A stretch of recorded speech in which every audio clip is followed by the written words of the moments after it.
Hello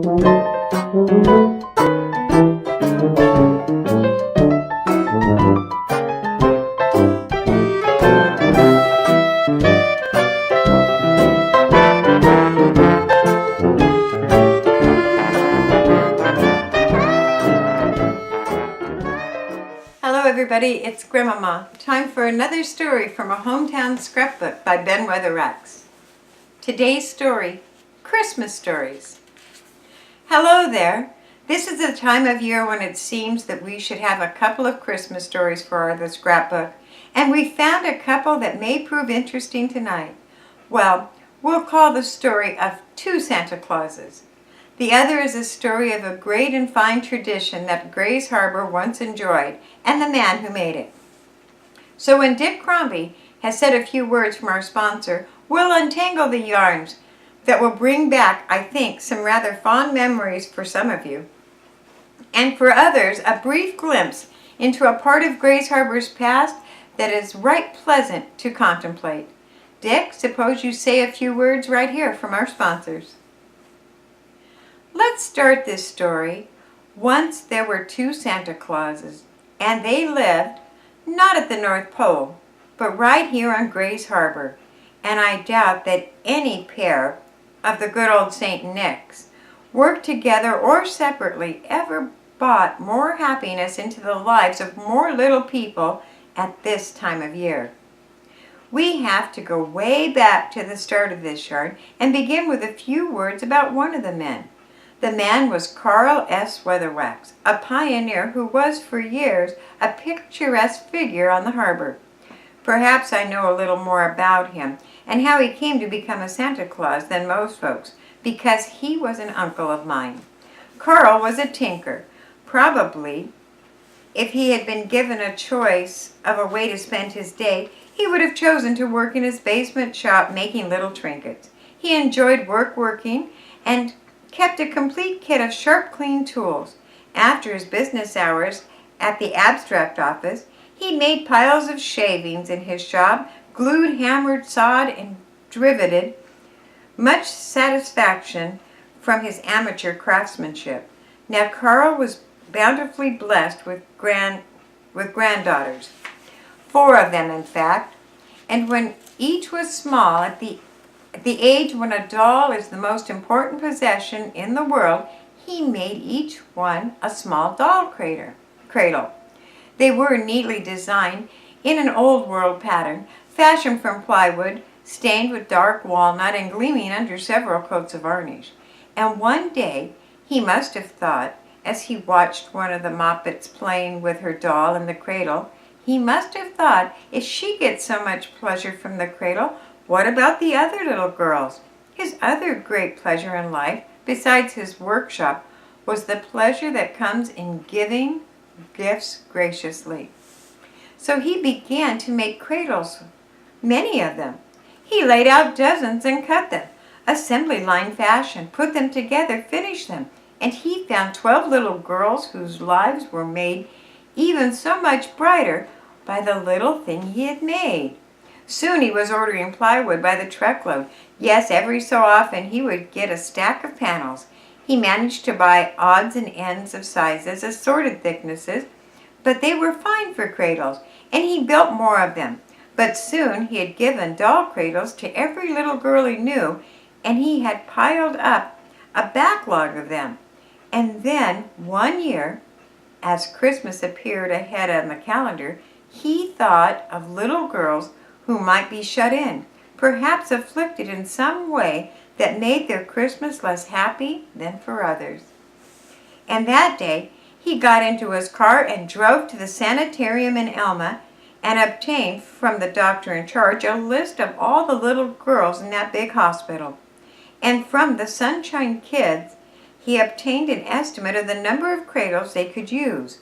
And as December moved along, the lights burned late in the basement on North K Street, which was really quite like Santa's workshop, in spirit and in reality. Yes, and the Santa who worked over his bench had a real helper too. His name was Gus. And now, about that helper. Carl knew that some of the cradles would go to little girls who might not have dolls, and a cradle without a doll would only increase the yearning of some little lady. That was the day that he went to George J. Wolfe's company store to talk about dolls with Gus Staddecker. You know Gus, everyone knows Gus, for years a figure in the harbor's activities. He was as much a part of the background at the Aberdeen Elks Club as the cribbage game or the elk in the lobby.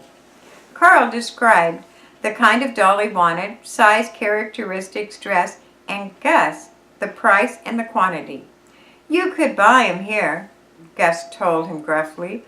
"I wouldn't sell 'em to you. I'll give you a doll for every cradle you make." And a deal was made. Carl made the cradles and Gus filled them. But the conspiracy didn't end there. No, Santa Claus got more help and more helpers. No cradle would be complete without a little blanket. Carl shopped around for a blanket maker and found one, the most capable one. It was Sarah McLean, and I won't need to introduce her, for everyone knows Sally and her husband Mac, and Sally made blankets and little comforters to equip the cradle. Well, that year a whole carload of cradles was delivered to the Alma Sanatorium the night before Christmas. Santa Claus drove a Studebaker and went about his work quietly, and except for the red suit and the white beard, most everyone could recognize the good saint as his annual chore. That was the first year. From that year on, it became one of the happy things that we call a tradition. By early summer, the cradles were already in production, and as the season for good things came along, they were piled high in lofty basements, all bright and shiny, and Gus was placing his orders for the dolls. I think he took a special interest in getting something new in the dolls to fill the cradles. And after the first year, many needles got busy on the trimmings. Some clubs held sewing circles to turn out comforters and baby blankets for the tiny cribs. Many feminine helpers got on Santa's list to add their stitches. And each year the sanatorium, often the hospital, and always the Sunshine Kids, had a quota of doll cradles complete to gladden the hearts of the most littlest ladies, and of course they did for many years. It was a great team that combined to make Santa Claus. But like all good things, the tradition came to an end when Carl laid down his tools for the last time in 1945. Combinations like that only happen once. And Christmas 1944 was the last year when the Santa in a banker's gray business suit and his host of helpers filled little girls' stocking with a very personal gift, a gift truly made just for them. And I wonder how many little girls, who are big girls now, have tucked away among their forgotten treasures the cradles that two jolly old Santa Clauses brought them. For over the years, Santa's workshop, the basement workshop we've been talking about, built and delivered to the girls of Grays Harbor 1,086 cradles, most of them complete with dolls, and many fitted with tiny pieces of bedding to give Grays Harbor a Christmas tradition that is good to think about on during this happy season. And now, Dick, a few words from our sponsor. Grays Harbor once enjoyed another very pleasant Christmas tradition. It was Vic Street's carolers. I think I told you about Vic and the whaling station that he built down on the bay, and something of the man and the things he did to contribute to Grays Harbor's colorful and interesting past, but we touched only lightly on his carolers. Just mentioned them in passing, and it's quite a story well worth retelling. Well, especially when we're thinking about Christmas. If you know Vic Street, you will recall his rich bass voice. And if you sang, you no doubt knew Vic as one of the basses in almost every singing group on the harbor that they had over the years in the 1910s and 1920s. Yes, and the 1930s too. For Vic Street liked to sing. He enjoyed singing it was his favorite hobby. Sunday was his day to hold down the bass section at St. Andrew's Choir. He boomed at a luncheon club meeting, and in the days of Aberdeen's Timber Beast, when the barber shop boys gathered after a meeting, Vic sang with gusto. Yes, he loved to sing and to harmonize, to be part of a singing group. It was back in the teens that he organized his carolers. One Christmas Eve, the first Christmas of the First World War, Vic sounded a call for singers to go out with him. Spread some cheer and have some fun, he probably put it, and they responded, some of them unwillingly, for it seemed quite a sacrifice to make, to give up their own hearth side on the holiday evening to go to a hospital, to go from hospital to hospital all over Grays Harbor just to sing. What was it worth? Plenty, Vic told him. He arranged for transportation in a few private cars, and that Christmas Eve they sang for the first time. In the halls and corridors of the county's several hospitals, on the porches and under the windows of many of its homes, where shut-ins and bedriddens found so little joyfulness at Christmas time, Vic brought the voices of their singers with a happy song of the season.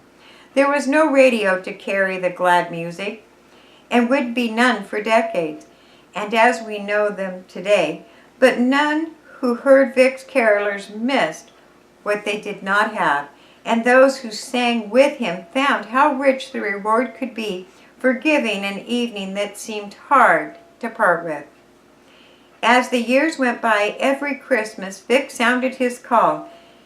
If singers protested, he insisted. He would not take no for an answer. It was not important that they be trained voices, only that they know the carols and sing. After the First World War, Vic obtained the cooperation of a local stage line, which furnished a bus and driver to take the singers on their rounds. When the Oakhurst Sanitarium was complete and in use after the war, Vic made it number one on his Christmas calling list. The other first were always hospitals and convalescent homes and homes of shut-ins, the tired and the sick and old friends. There were Christmas Eves when the carolers stood in the snow, their faces reflecting back on the color of the Christmas lights as they sang, and the years when the rains dripped from their noses as they harmonized on the old songs. There were crisp, clear Christmas Eves and foggy, dewy ones.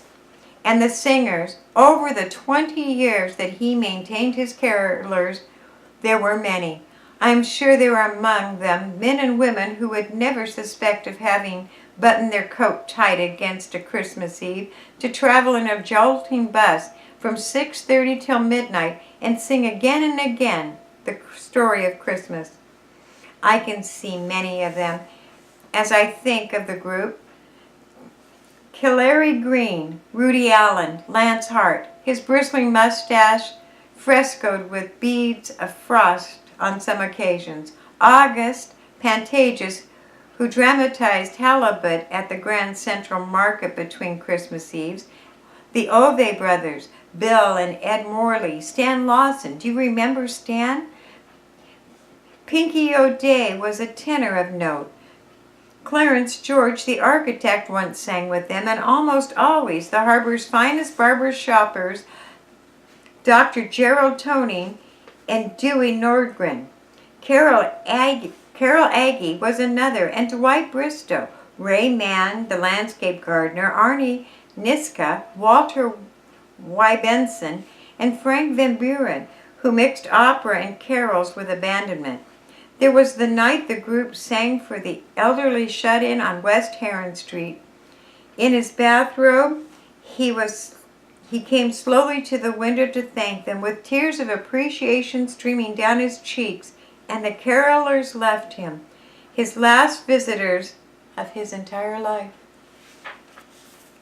There was the inevitable call at the Ernie Lindstrom residence, where they would always be welcomed with a spread of delicacies, and many other calls where Christmas cheer was dispensed in one way or another. And always the bus driver went to sleep during the last calls and had to be awakened before they could make their last trip back home. But again, like other Grays Harbor traditions that have brought pleasure to many, the deep welling of inner satisfaction to those who participated. Vic's carolers are no more, but like so many of our most important institutions, we find them here on a page marked Christmas in our hometown scrapbook. Thanks for listening.